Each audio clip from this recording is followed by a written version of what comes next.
തട്ടിപ്പ് ഭൂലോക തട്ടിപ്പാണ്. ഇപ്പോഴത്തെ രീതി പറഞ്ഞ് തട്ടിപ്പാണ്. ബാലഗോപാലൻ കാണിക്കുന്ന മഹാ തന്തലാഴിയാണ് ഇത്. ബാലഗോപാലൻ കാണിച്ച മഹാ തന്തലാഴിയുടെ അങ്ങനത്തെ തന്തലാഴിയാണ്. ഈ അമ്പൂരാക്കിയിട്ട് ഒരു കാര്യമില്ല. അത് തന്നെ ഈ പത്തനംതിട്ട ജില്ലയ്ക്ക് പ്രൈസ് അടിക്കുന്നേ ഇല്ല. പത്തനംതിട്ട ജില്ലയ്ക്ക് ഒറ്റ പ്രൈസ് പോലും അടിക്കില്ല. ഫസ്റ്റും സെക്കൻഡും തേർഡ് പോലും അടിക്കുന്നില്ല. മാണിസയുടെ സമയത്ത് ലോട്ടറിക്ക് 2 മണിയാകുമ്പോൾ ആൾക്കാർ കീറിപ്പഞ്ഞ് നടക്കുന്ന ഒരു കാലഘട്ടം ഉണ്ടായിരുന്നു ലോട്ടറി. അത് മുൻ മന്ത്രി തോമസ് ഐസക്കാണ് ഇതിൻ്റെ മുഖ്യ കാരണം അവരുടെ കുറേ ആൾക്കാരുണ്ട്, ലോട്ടറി മാഫിയകളുണ്ട്. അവരുടെ ശിങ്കടികൾക്ക് ഫസ്റ്റ് പ്രൈസും സെക്കൻഡ് പ്രൈസും തേർഡ് പ്രൈസ് എല്ലാം കൊടുത്തുകൊണ്ടിരിക്കുകയാണ്. നിർത്തുന്നുണ്ടല്ലോ. ഞങ്ങളുടെ ഇവിടെ തന്നെ പലരും നിർത്തി.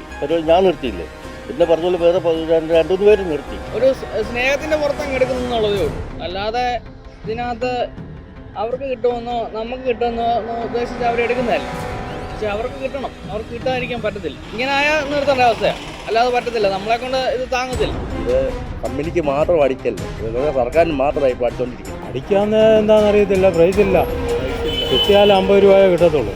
സർക്കാരിന് കാശുണ്ടാക്കാൻ വേണ്ടി ഇറക്കും, ജനങ്ങളെ പറ്റിക്കും. അല്ലാണ്ട് നമ്മൾ 1-2 എണ്ണം എടുക്കുന്ന പോലല്ല. ജനങ്ങൾ 12 എണ്ണം വരെ എടുത്തു. 12, 15, 24 എണ്ണം വരെയൊക്കെ എടുക്കുന്ന ജനം ഇപ്പോൾ ഒരെണ്ണം പോലും പറ്റിച്ചെടുക്കുന്നത് വലിയ പാടുപെട്ടാ.